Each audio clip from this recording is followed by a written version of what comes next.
쌀국수도 맛있고 햄버거도 맛있고 파스타도 맛있겠다. 여러분 안녕? 세상엔 정말 맛있는 음식이 너무 많은 것 같아요. 와구와구 다 먹고 싶은데 그러면 배탈이 나겠죠? 이탈리아 사람들은 파스타를 주식으로 먹는다던데 얼마나 맛있을까? 하지만 역시 따끈하고 윤기가 차르르 흐르는 쌀밥이 최고죠. 밥 없으면 못 살지. 쌀이 주식인 우리나라와 다르게 다른 나라의 친구들은 어떤 음식을 주로 먹고 있을까요? 오늘은 우리 함께 세계 여러 나라의 주식에 대해 알아보고 우리가 먹는 쌀에는 어떤 종류가 있는지 알아보도록 해요. 어린이 여러분 안녕하세요. 다시 만나서 반가워요. 선생님은 지난 시간에 이어 여러분과 함께 쌀에 대해 공부할 전혜연 선생님이에요. 오늘도 선생님과 함께 재미있게 공부할 준비 됐나요? 그럼 시작해 볼게요. 이번 시간에 공부할 이 단어는 다른 나라 사람들은 어떤 곡식을 먹을까요? 입니다. 여러분, 우리나라는 주식으로 무엇을 먹죠? 맞아요. 우리는 주식으로 밥을 먹어요. 그럼 다른 나라 친구들은 무엇을 먹을까요?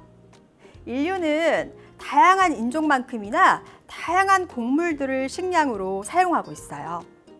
세계 농경지의 반 이상이 곡식 재배에 쓰이고 있을 정도로 곡물은 인류의 중요한 주식인데요. 그 중에서도 가장 많이 재배되는 곡식은 역시 쌀과 밀이랍니다.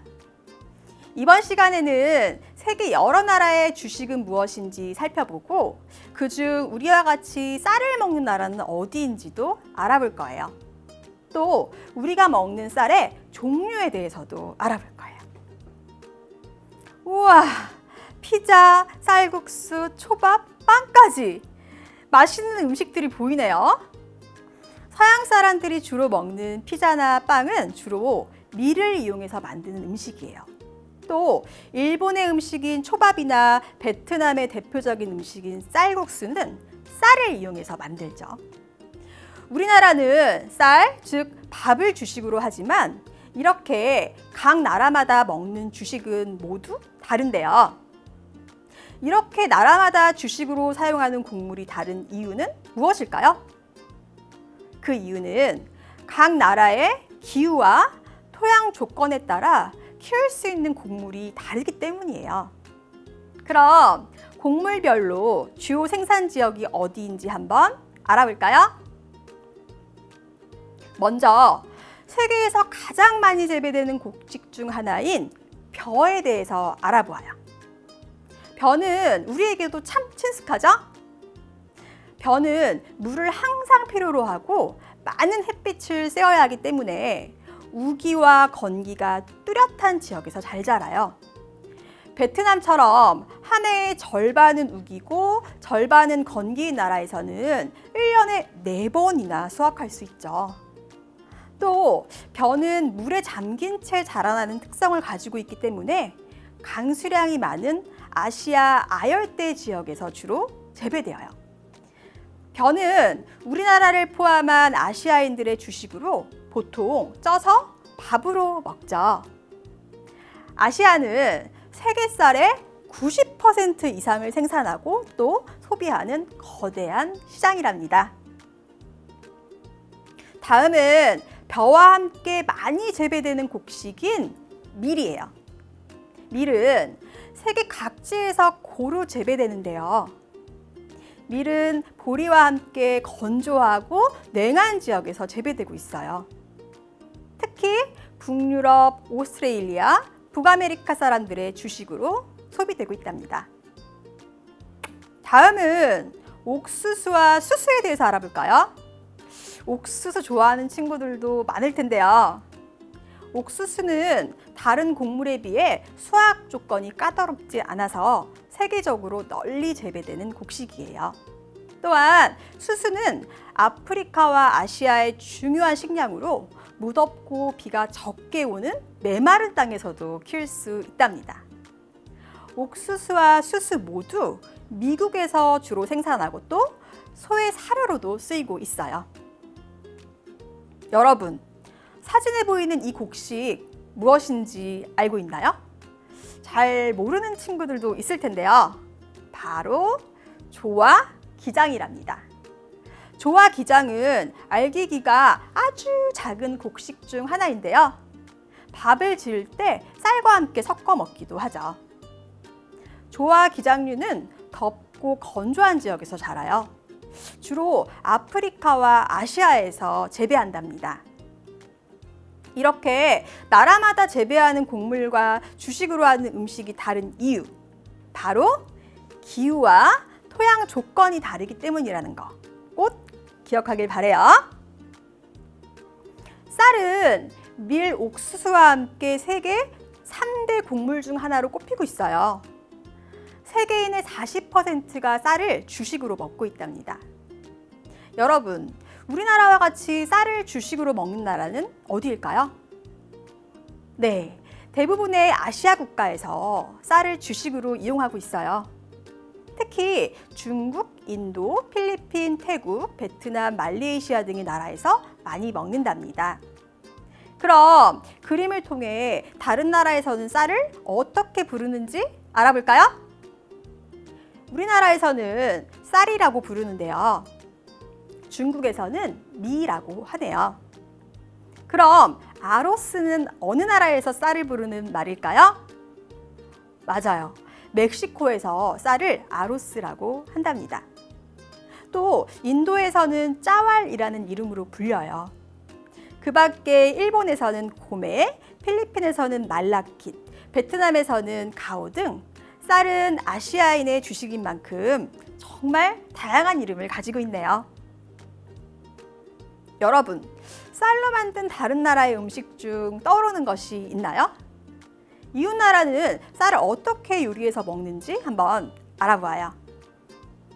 쌀은 주로 밥을 지어 먹지만 다른 나라에서는 쌀로 국수나 빵으로 만들어 먹거나 또 향신료 등을 섞어서 밥을 짓기도 해요.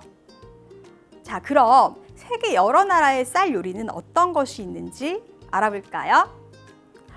우와, 맛있는 음식 사진이 보이는데요. 모두 다 쌀로 만든 음식이네요. 하나씩 살펴볼까요? 먼저 베트남의 대표적인 쌀 요리는 포라고 하는데요. 우리에게는 베트남 쌀국수로 잘 알려져 있어요. 또 이것은 소파세카라는 멕시코의 쌀 요리인데요. 쌀을 익힌 다음 물을 버리고 양파, 마늘, 토마토, 파슬리 등을 넣은 뒤 기름으로 볶아내는 요리예요. 일본의 대표적인 요리인 스시도 쌀로 만들죠. 조그맣게 밥을 말고 생선 조각을 얹은 스시는 오늘날 세계적으로 널리 알려져 있어요. 이 밖에도 태국의 카오팟, 인도네시아의 나시고랭, 이탈리아의 리조또 등 쌀은 우리가 매일 먹고 있는 밥뿐만 아니라 다양한 요리와 음식으로 만들어지고 있네요. 쌀을 주로 먹는 우리나라는 쌀을 이용한 다양한 음식이 발달했는데요. 그럼 쌀로 만든 우리의 먹거리는 무엇이 있을까요? 첫 번째 사진을 보니 설날에 먹는 대표적인 음식인 떡국이 있네요. 쌀가루를 반죽하고 길게 뽑아 가래떡을 만들고 가래떡을 먹기 좋게 썰어서 만든 것이 바로 떡국이죠. 다음은 송편이에요. 송편은 주로 언제 먹죠? 맞아요. 추석에 먹는 명절 음식이죠. 송편도 찹쌀가루 반죽 안에 꿀, 밤, 녹두 등을 넣고 만든 쌀을 이용한 음식이에요. 여러분, 정월 대보름에 먹는 오곡밥이라고 알고 있나요? 오곡밥은 찹쌀, 콩, 팥, 수수조 등 여러 곡식을 넣고 지은 밥이랍니다. 팥죽도 쌀이 들어가는 음식인데요. 어디에 들어갔냐고요? 팥죽은 팥뿐만 아니라 맵쌀, 찹쌀가루로 만든 새알심을 넣어 만들어요. 쫄깃쫄깃한 새알심이 팥죽을 더 맛나게 해주죠. 쌀강정도 보이네요. 쌀강정은 불린 쌀을 퍼지기 직전까지 끓여서 말리고 식용유에 튀긴 것과 볶은 땅콩을 설탕과 물엿에 졸인 것을 함께 버무려서 강정 틀에 붓고 굳힌 우리나라의 전통 과자예요. 바삭바삭 달콤한 쌀강정, 정말 맛있겠죠? 시원하고 달콤한 식혜, 생각만 해도 군침이 도는데요. 식혜도 쌀로 밥을 지어 엿기름으로 식힌 후 단맛을 낸 우리나라의 음료랍니다. 마지막 사진에 즉석밥과 막걸리 보이나요? 오늘날에는 이렇게 현대인의 바쁜 식생활을 반영해서 쌀을 이용한 다양한 가공식품을 개발하고 있어요. 사진에 보이는 즉석밥과 쌀 막걸리뿐만 아니라 쌀 파스타, 쌀국수, 쌀 올리고당, 쌀로 만든 라이스칩까지 요즘에는 우리 몸에 좋은 쌀로 만든 다양한 가공식품이 있답니다. 와, 전통 음식뿐만 아니라 오늘날의 가공식품까지 우리나라에도 쌀을 이용한 음식이 참 다양하네요. 이 밖에도 우리가 먹는 음식 중에서 쌀로 만든 음식이 무엇이 있을까 한번 찾아보세요. 자포니카, 인디카, 혹시 이런 말 들어보았나요? 처음 들어본 친구들도 많을 텐데요. 자포니카, 인디카 모두 쌀의 종류예요. 세계에서 생산되는 쌀은 자포니카와 인디카로 나뉘어요. 그럼 우리나라에서 주로 먹는 쌀은 어떤 것일까요? 맞아요. 자포니카랍니다. 자포니카와 인디카는 어떻게 다를까요? 일본형인 자포니카는 일본을 비롯하여 한국, 중국의 중북부 지방 사람들이 주로 먹어요. 우리가 주로 먹는 쌀밥을 떠올려 보세요. 나달이 짧고 통통하죠? 자포니카로 지은 밥은 찰기가 많아서 주로 밥그릇에 담아 먹죠. 반면 인디카는 인도, 말레이시아, 인도네시아, 베트남, 태국 사람들이 주로 먹고 있어요.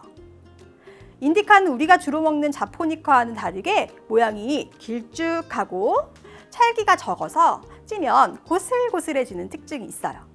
그래서 오목한 밥그릇보다는 편편한 접시에 먹는 카레나 오므라이스 등의 요리에 더 잘 맞죠. 어린이 여러분, 앞으로는 다양한 쌀 요리를 먹을 때 자포니카인지 인디카인지 구분할 수 있겠죠? 그럼 우리가 먹는 흰쌀은 어떻게 만들어진 걸까요? 벼를 수확해서 벼 껍질을 여러 번 벗겨내면 우리가 먹는 흰쌀이 되는 거예요. 옛날에는 절구에 수확한 벼를 넣고 찧어서 쌀로 만들었지만 요즘에는 기계에 벼를 넣어서 깎고 싶은 만큼 깎아서 쌀을 만들죠.